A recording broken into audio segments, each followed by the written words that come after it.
السلام علیکم، میرا نام ہے جویریہ عدیل اور آپ دیکھ رہے ہیں تختی آن لائن۔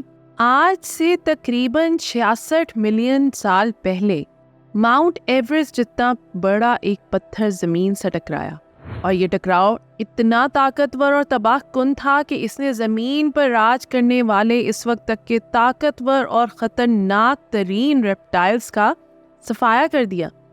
لیکن سبھی ڈائناسورز اس ایک دھماکے کی وجہ سے ختم نہیں ہو گئے، بلکہ ان میں سے کچھ ایسے بھی تھے جن کا اختتام بہت آہستہ آہستہ اور انتہائی دردناک طریقے سے ہوا۔ آج کی ویڈیو میں ہم یہ جاننے کی کوشش کریں گے کہ اس ایسٹرائیڈ کے زمین سے ٹکرانے کی وجہ سے کیسے زمین کو تاریخ کی سب سے بڑی سونامی کا سامنا کرنا پڑا۔ ہم یہ بھی جانیں گے کہ ڈائناسورز کے اختتام کے بعد زمین پر کیا ہوا اور کس طرح زمین نے اس بہت بڑے حادثے کے بعد خود کو ریکور کیا۔ ویڈیو کو مکمل دیکھیں کیونکہ ہم آپ کو لے جا رہے ہیں آج سے 66 ملین سال پیچھے۔ ڈائناسورز کی زندگی کو ختم کرنے والا یہ ایسٹرائیڈ بہت خطرناک اور ڈراؤنا تھا۔ اس کا ڈایامیٹر تقریباً 10 کلومیٹر تھا اور یہ حیران کن حد تک تیز رفتاری سے زمین کی طرف بڑھ رہا تھا۔ ایک اندازے کے مطابق اس کی رفتار 10 سے 30 کلومیٹر فی سیکنڈ تھی۔ زمین کے قریب آتے آتے یہ صرف ایک پتھر نہیں رہا تھا بلکہ جلتی ہوئی ایک بہت بڑی گیند کی شکل اختیار کر چکا تھا، کیونکہ زمین کے ایٹماسفیئر میں داخل ہوتے ہی رگڑ کی قوت کی وجہ سے ماؤنٹ ایورسٹ جتنے بڑے اس پتھر نے جلنا شروع کر دیا۔ ایک اندازے کے مطابق زمین سے ٹکرانے سے پہلے اس پتھر کا درجہ حرارت سورج کی سطح کے درجہ حرارت کے قریب پہنچ چکا تھا۔ ہماری زمین کے ایٹماسفیئر میں داخل ہونے کے بعد اس ایسٹرائیڈ کو زمین سے ٹکرانے میں محض چند سیکنڈ لگے۔ یہ پتھر زمین سے اس جگہ پر ٹکرایا جہاں اس وقت میکسیکو شہر موجود ہے۔ اس کے زمین سے ٹکراتے ہی ہوا میں گرد و غبار اور کروڑوں ٹن وزنی ملبہ پھیل گیا۔ اس کے زمین سے ٹکراتے ہی ایک شاک ویو پیدا ہوئی جو اتنی طاقتور تھی کہ اس نے اپنے رستے میں آنے والی ہر شے کو منٹوں میں ڈھیر کر دیا۔ لیکن اس ٹکراؤ کے بعد چیزیں اور زیادہ بدتر ہوتی چلی گئیں۔ تاریخ کے اس طاقتور ترین دھماکے نے زمین کے بہت بڑے بڑے ٹکڑے ایٹماسفیئر میں پھیلا دیے، اور اس دھماکے کے کچھ ہی منٹوں کے بعد زمین پر جھلسا دینے والے شیشے اور پتھروں کی بارش ہو رہی تھی۔ اس دھماکے کے فوراً بعد زمین مکمل طور پر جل رہی تھی، اور یہ آگ دیکھتے ہی دیکھتے دوسرے برے اعظموں تک پھیلتی چلی گئی، اور اس کے رستے میں جو بھی آیا اس نے اسے جلا کر راکھ کر دیا۔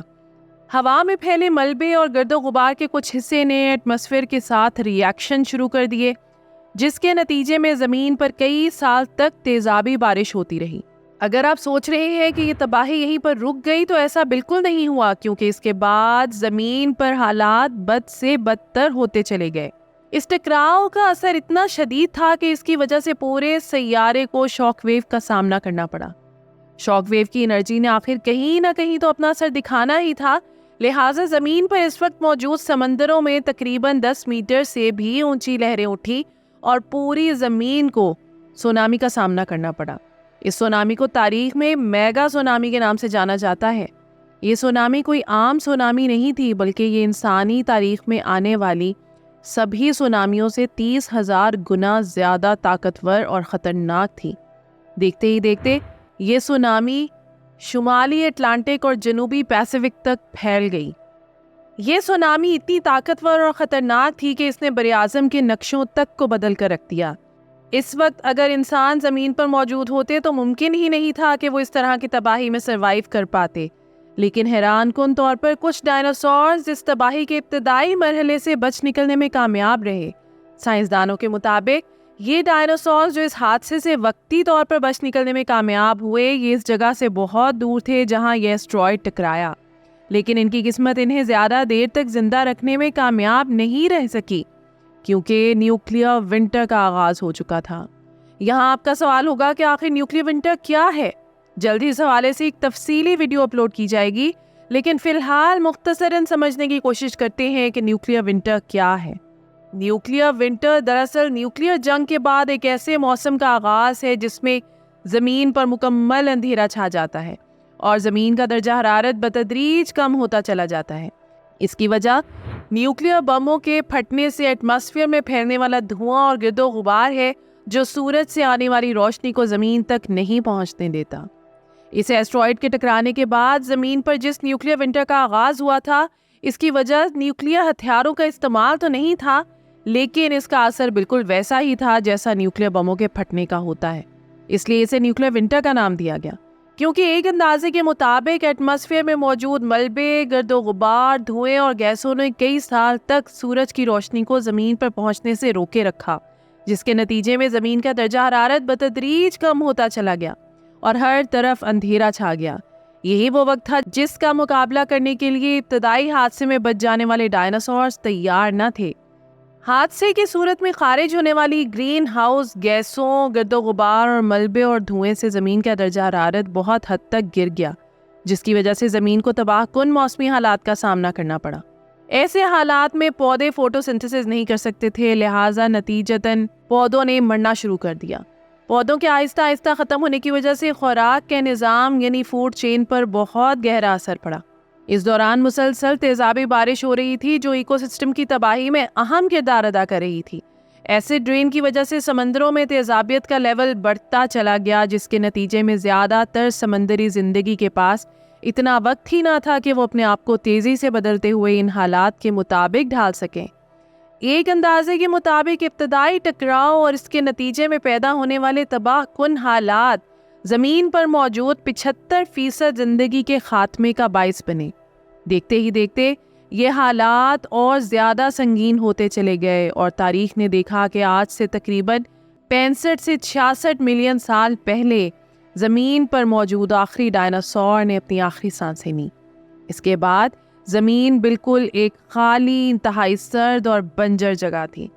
تو یہاں سوال پیدا ہوتا ہے کہ یہ سب کچھ نارمل کیسے ہوا؟ تو آئیے اسے سمجھنے کی کوشش کرتے ہیں۔ اس حادثے کے بعد زمین کبھی بھی اس طرح سے نہیں ہو سکی جیسے یہ اس حادثے سے پہلے تھی۔ زمین کا یہ بدلاؤ بالکل مختلف تھا۔ ایک اندازے کے مطابق اس حادثے کے 1000 سال بعد زمین نے نیوکلیئر ونٹر سے نکلنا شروع کیا۔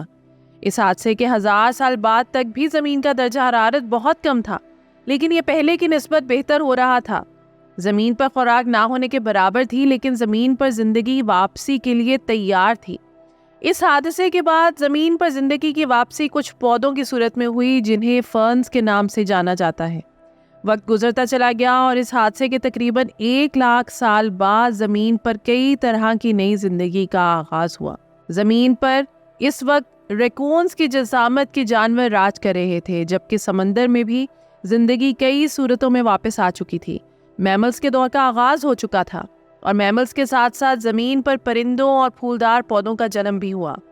اگر مختصراً بات کریں تو اس حادثے کے 10 ملین سال بعد زمین پر بائیو ڈائیورسٹی واپس آئی، یعنی زمین کو اس حادثے سے نکلنے میں کم و بیش 10 ملین سال لگے، لیکن 10 ملین سالوں کے بعد زمین پر جنم لینے والی زندگی اس حادثے سے پہلے موجود زندگی سے بالکل مختلف تھی۔